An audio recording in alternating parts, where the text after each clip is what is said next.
And at the end of this, the race keeps going. What? They continued the race. That's what's so wild.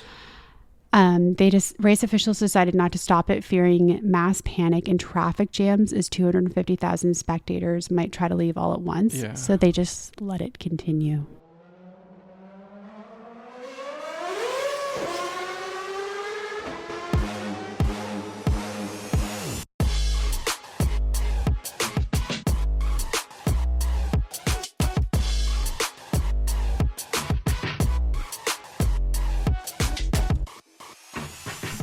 Welcome back to this week's Motorsport podcast. I'm Carrie. And I'm Mike.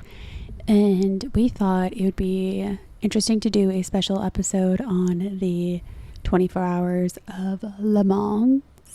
Yeah. Okay, so I'm just going to preface this with I am going to mispronounce a lot of things throughout the duration of this episode. Pronunciation is not my forte. There are a lot of complicated names. Yeah, a lot of European names that you're not great with. No. The French, the Italian. All of it. All of it. Because we just had the 24 hour of Le Mans on the weekend. So we thought we would rewind to the 1955 24 hour of Le Mans, which is, I'd say, probably one of the most famous races in motorsport history. Yeah, I mean, if not the most famous. A lot of people don't know about it. Yeah. But they should. They totally because should. It shaped modern racing yeah. into what it is today. Absolutely. So it's considered the darkest day in motorsport history. A day so devastating that it didn't just change motorsport, it nearly erased it because countries were saying this is too dangerous to do. We shouldn't continue on. So over 80 people lost their lives that day. More than 100 were injured. The driver, Pierre Levegh, lost his life. It was so horrific, in fact, that Mercedes-Benz pulled out of racing altogether for decades. Which is crazy to think. Yeah, right? They were like dominant, and they were just like, we're done here. Absolutely wild. I mean, I wouldn't recommend watching the video because it's gruesome, really graphic. Even just listening to the details of the story, it's graphic. Yeah. So I'd say this is your warning. If you don't want to hear this, X out. I think it's important to know because it's. I mean, I think even just from motorsport, yes, there were safety protocols that were changed here, but it probably had a huge impact on other sports as well. Yeah. In how they situated grandstands and fan safety. Exactly. And I think that's one thing that there's complaints about from people. And, some think that there's too much barrier and runoff and gravel traps in some of the, motorsport events. But there's a very, very good reason why. Absolutely. There's not only is it driver safety, it's it's the people who are working at the track. It's the people, the spectators. So this actually led to a ban in several countries, most notably Switzerland, who banned motorsport for 70 years. Which is wild. Only lifted ban in 2022. So that's crazy. So no motorsports in the country of Switzerland. Yeah. Till 2022. Yeah. I mean, and while that was, I think, probably a bit severe, because in that time frame, I would say safety has come a long way. Well, absolutely. Even just with, introducing the halo and other safety measures. It led Switzerland to have to basically organize their events outside of Switzerland. Right, which is kind of strange. Yeah. That the Swiss still participated, just yes. They had to cross a border to do it. Yeah. So, okay, so this is long. Dive in. All right. So this was basically there was a lot of excitement around this race because Ferrari, Jaguar, and Mercedes were three giants at their time, bringing fresh machines to Le Mans. So Ferrari had the speed, but a reputation for being more of a fragile car. Jaguar had an all-star lineup, including Mike Hawthorne, a Ferrari F1 driver turned Le Mans hopeful. And Mercedes brought their revolutionary 300 SLR. It sounds like a camera. Light, fast, and terrifyingly under-braked. So instead of using modern disc brakes like Jaguar, it relied on inboard drums and a giant rear air brake. It literally like flapped, like a flap that popped up like a parachute. So. And Mercedes had Fangio, I believe, as one of their drivers for this race. So not just stellar lineup for Jaguar. Yeah, right? Like it was the cars, it was the drivers, it was just excitement also too. Like if you kind of go back to 1955, it was a time period that was coming out of like really dark days of like wars, and I think this was like, you know, a big deal. Not that it's not a big deal today, but it was a big deal for the people in that area. It was a big deal for all of these car makers. So behind the wheel for Mercedes were some of the biggest names in racing. So as you mentioned, I'm going to butcher all of these names. I'm really apologetic about this, even though I say that laughing. I'm going to try my best. So Juan Manuel Fangio, Sterling Moss, Pierre Levegh, and Levegh had famously almost won the entire race a few years earlier and was now hungry for redemption. While the cars had evolved, the track had not. So it was the same track from the 1920s, just slightly shorter, no barriers between the pit lane and the racing line, no real protection for spectators. Speed had also dramatically increased. So they were going up to 270 kilometers per hour. Which at the time is crazy fast. Crazy fast. Especially like if you do at least Google the cars, I wouldn't get in that and go that fast. Like it looks like a potato. Like it's just, there's no safety measures. No, none. You're just hoping for the best. With like a leather helmet. Yeah. And so drivers didn't wear seatbelts. They thought it was safer to be thrown from the car instead of trapped in a fireball. Well, because that's, I think back then, any crash, they just burst into flames. Well, right? yeah. But at 270 miles per hour, kilometers per hour. I'm going to say that every single time. You're getting flown from you're dying. You're not surviving that. But I mean, there's no barriers. So maybe you're just getting thrown to a field. Is there hope? a lot of road rash. Or like directly into a grandstand full of people. Yeah. Well, I mean, that's what. So either way, not great. Okay. So already calling into question safety. I mean, it was a different time, right? Like cars also didn't have seatbelts, I don't think. No. So I don't think it was like front of mind. Anyway, top of mind, whatever. Okay, so the race begins just after 4 p.m. and things are intense. Hawthorne and Fangio are already locked in a duel for the lead, lap after lap, pushing harder and faster. And then just after 6:25 p.m. is when the crash happens. So very early on. Yeah, really early on. In the so they're, less than 2.5 hours into it for a 24-hour race. Yeah. So coming out of a fast section near the pits, Hawthorne is signaled to come in. He flies past Lance Macklin's slower Austin Healey, throws up his hand to signal he's pitting. So yeah. Laughing, it's not funny, but it's like they're going so crazy fast and they're relying on like basically bike signals. Yeah. So this is what I'm doing. He jumps on the brakes hard. But Macklin wasn't expecting that, obviously, because, you're not going to. No. You're not going to be able to react that fast. With little room, no pit lane separation, and not enough time, Macklin swerves trying to avoid a crash and ends up swerving into a disaster. Behind them, Levegh is barreling toward the scene in his Mercedes going over 200 kilometers per hour. He has no time, no space, just instinct. In his final moments, he raises a hand to warn Fangio, who's behind him. And that one gesture probably saved Fangio's life. Yeah. So Levegh's car hits Macklin's from behind, and it's launched into the air like a missile. It flips through the sky and slams into a densely packed section of spectators. The magnesium alloy car explodes on impact, scattering deadly debris into the crowd. The engine, the hood, and even the suspension all fly like shrapnel. So can you imagine, like, the horror? Yeah.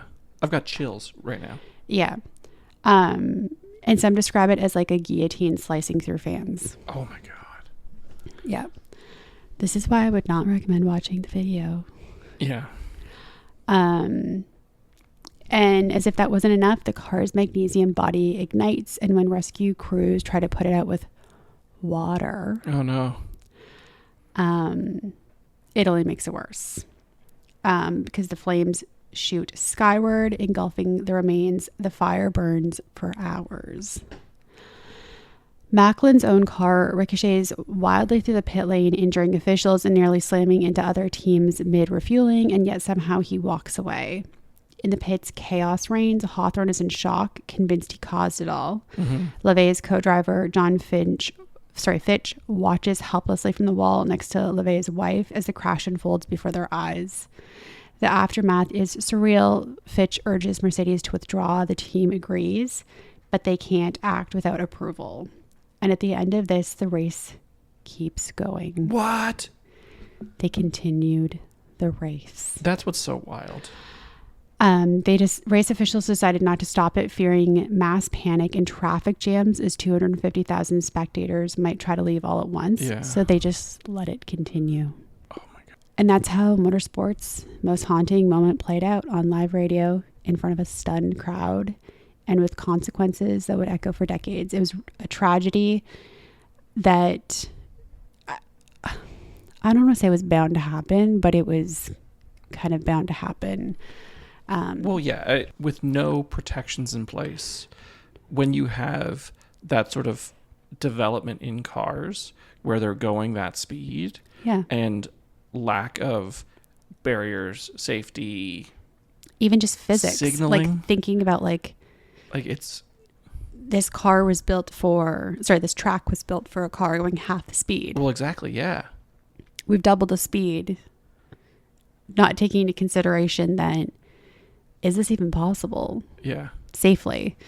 So, yeah, I mean, as I said at the beginning, Mercedes pulled out of motorsport for years. Switzerland banned motorsport for 70 years. Yeah. And obviously a lot of changes were made. Not enough, because we've seen countless other drivers lose their lives. Yeah. After the fact, I think from a spectator perspective, a lot of protocols were put in place to ensure spectator safety. I think now we're seeing where it's finally caught up and driver safety is paramount, right? Yeah. So in the last, I guess, 10 plus years, think about how much has changed to improve the car for driver safety. Yeah. I mean, the biggest one, I think, The Halo. The Halo is, Yeah. you know, we've seen that save lives. Totally. Right. Yeah. Yeah. And like the suits they're wearing, Yeah. like Romain Grosjean, he basically just had some burns to his hands and his feet. Yeah. But yeah, like this is one of those ones where like I think about it from time to time. The Le Mans tragedy, because Yeah. it was, because you just picture like people being so excited and like, you know, they're coming out of like really tough times in the world, and you're going to see something that you love, not expecting, you know, that many people to lose their lives. Because that's a crazy number. Yeah. And then to continue the race. Yeah. Questionable at best. Yeah. I think now, and so like everybody expected it to be red flagged. Yeah. I think now it would have been red flagged. But then, you know, like you say that, but then you look at Senna's death. Right. They continued the race. Yeah. Although obviously different circumstances, like they didn't know he was dead. They'd flown him away. This was like, you're racing. They wouldn't have been able to remove 80 bodies. Yeah, without people noticing. So like, you're just racing amongst all that. I imagine a lot of people are probably in shock. Well, yeah. Well, I mean, the hundreds injured, right? Yeah. You've seen horrific things, and you have, you know, gashes on your body or wherever, and yeah, you know, there's certainly not enough ambulances to deal with that. No, you're just like dealing with the trauma of it all. So yeah, Dang. It's intense. Like it's a really long story, and there's a lot of like sub stories that go along with it, which obviously, in the interest of time, I did not want to get into all of that. Yeah. But it was crazy, and like they don't even have like an official number of like deaths and injuries, because I don't think they kept accurate. Yeah. And because obviously there was fire involved, but those are like the estimates. Jeez. You haven't seen such horrific crashes, like I'm thinking from the F1 perspective, for a while, right? Mm-hmm. Grosjean's was a standout where you saw it burst into flames. Like, we hadn't seen that for years before, right? There's been terrible crashes, mm-hmm. but you haven't seen giant fireballs happen for a long time. Yeah, and like his car, like, and I can only imagine burst into flames instantly. You know, multiple cars bursting into flames into a crowd, and then basically they put accelerant on it. And mm-hmm. Yeah, so yeah, like Germany canceled their racing later in the year. Yeah. Spain and Mexico temporarily banned it. I think it made people really like stop and consider, like, is this worth it?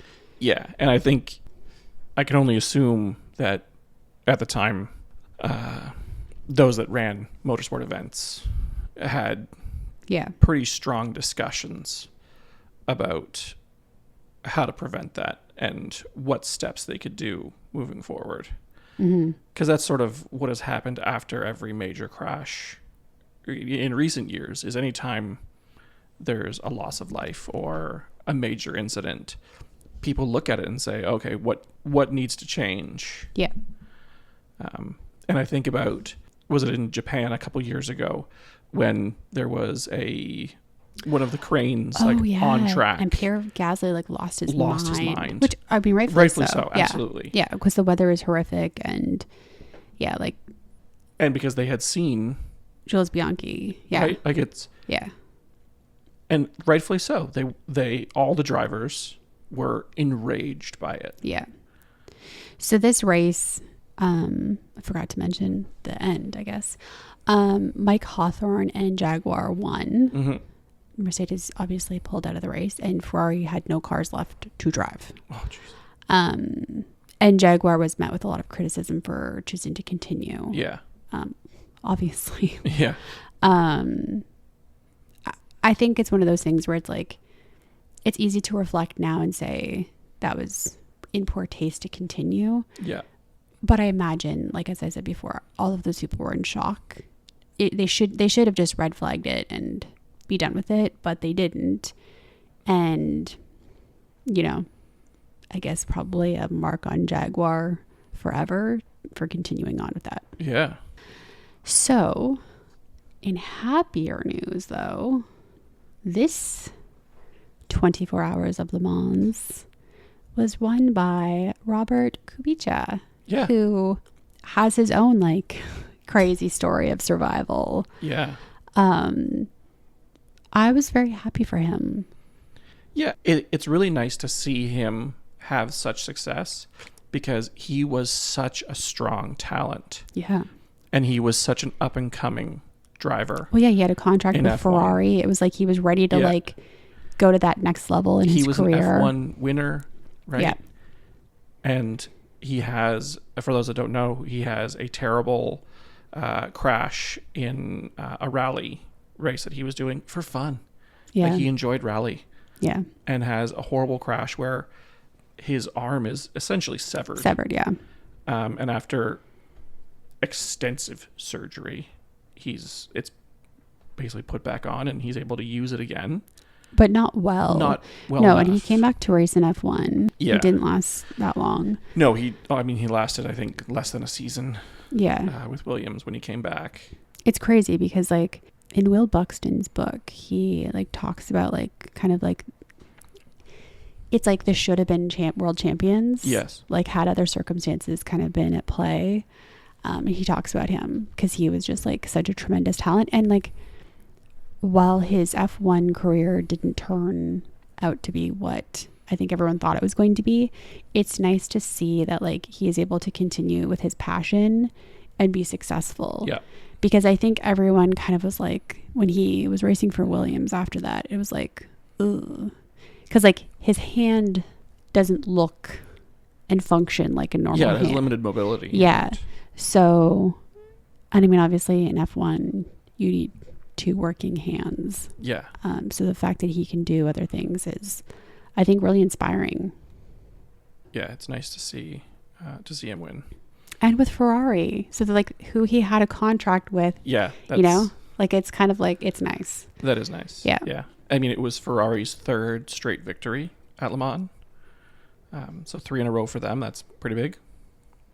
Yeah. Outside of that, there were quite a lot of former F1 drivers at Le Mans this year. Mm-hmm. So there 18 or 19 drivers that had previously been in Formula One with some pretty major names, right? Like Kubica's one, but you got Antonio Giovinazzi, who raced for Would we call him a major name? Well, I guess for the Italian people, yes. And I mean, he has won Le Mans in the past as well. So yeah, he's had success in other classes. Exactly. Yeah. You had Stoffel Van Dorn, right? Brendan Hartley, your favorite Nick de Vries, right? He was in there. My favorite, my countryman K-Mag. Oh, K-Mag. Yeah. And then Mick Schumacher, Jenson Button. They didn't do well though, did they? Which one?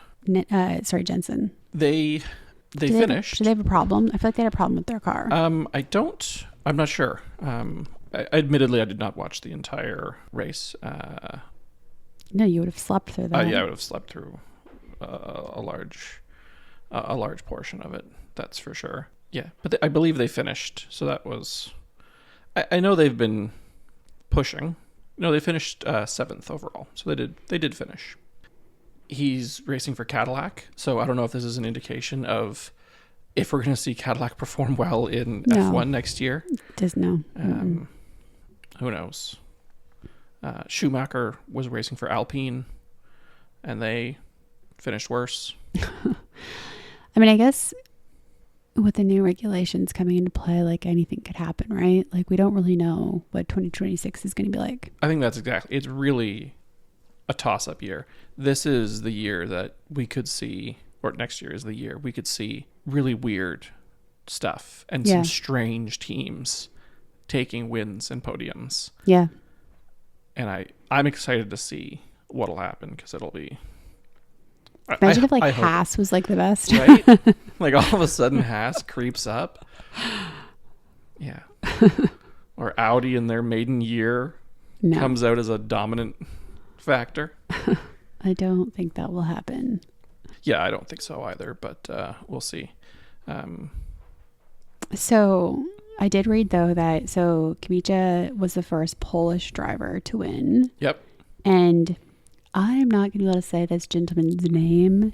Yiffy. I can't correct you because I don't know. He was China's first ever Le Mans winner. Yeah. So it's kind of nice. It's nice. I think it's nice to see like other countries having success. Yeah. I wonder if Zhou is going to end up doing something like this because I know he's like the reserve driver for Ferrari right now. Like where he'll end up. I could see it. I mean, I got 18 F1 drivers on the Le Mans grid this year, right? It seems to be like everybody on like a lot of their bucket lists, right? Yeah. Like they want to drive Le Mans. I mean, I suspect that Max will be in it in the near future. Yeah. Right. He's testing with his GT3 team, and he has his special license now that he can do it at basically any time. He's talked about wanting to do it with Fernando. You know who I think will never do it is Lewis. Yeah. I don't know. I love Lewis, but I feel like he's too much of a diva to do this. You know, like I feel like he'd be like, no, that's too much. Too long. Yeah. It's not long. Interested. Yeah. Yeah. I mean, Fernando has won it twice. Oh, Fernando. Right? He's the closest one to the original Motorsport Triple Crown than anybody has been in a long time. The only thing he hasn't won to get it is the Indy 500. And he's tried a couple times and didn't get it done. Maybe he'll do that when he retires. Right? That's what I would love to see. You know what I love is like, I feel so bad for Fernando too, because every weekend they talk about how old he is. Yeah. But they talk about him like he's like 100. Yeah. And it's like the man is what, like 43 or 40, like 42, or he's early 40s. Like it's not like he's geriatric. And they're like shocked he can see and has reaction time, and like they call him like the like riled fox or whatever. And it's just like what? Like what is? How old do you think? Yeah. Yeah. And like you have like what's his face? The Scottish guy, Dave Coulthard. Like being like, it's like you're older than him. Yeah. You are older than him. Yeah, and I think it's funny because you see back in the day, the drivers were, the average age was older, right? And it's not that it's recent, but it continues to get younger and younger and younger for F1.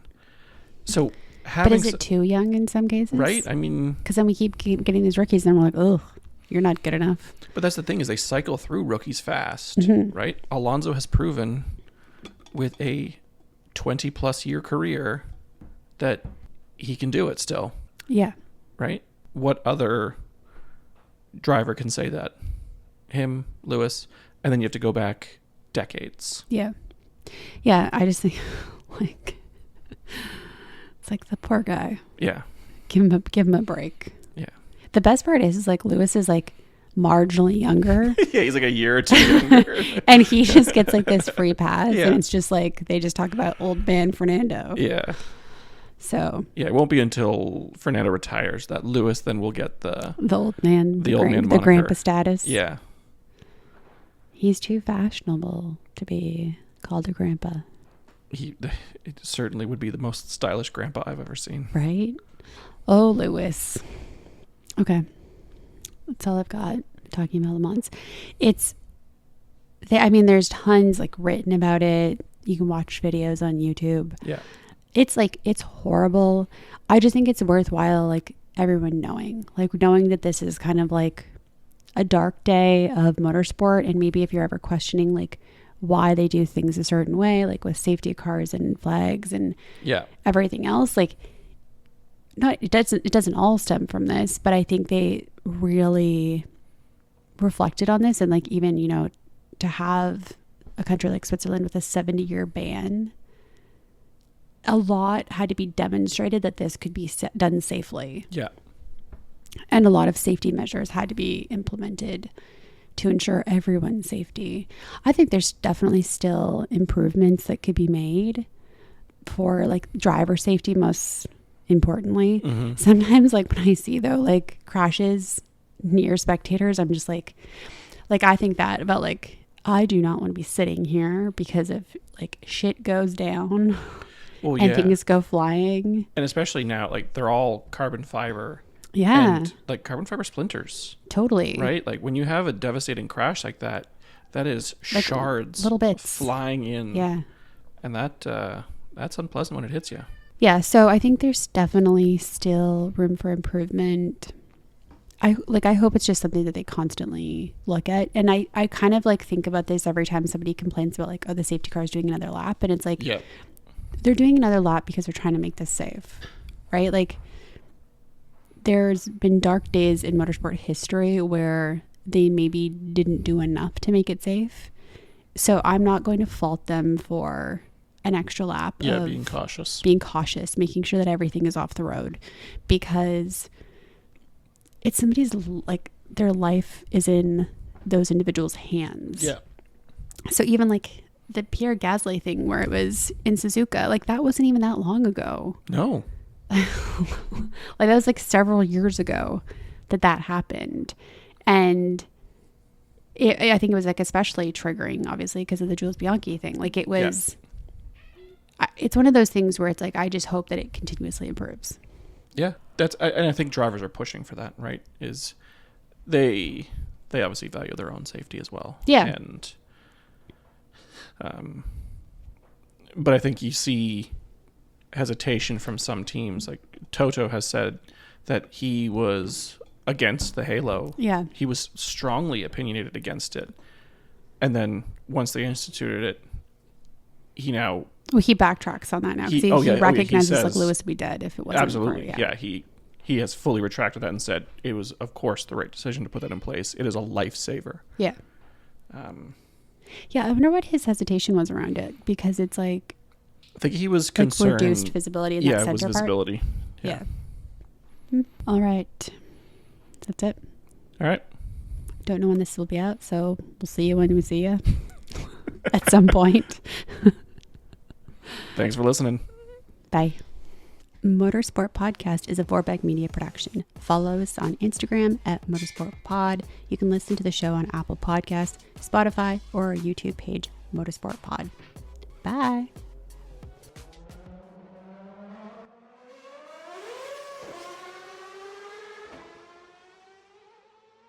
Soiled the entire race.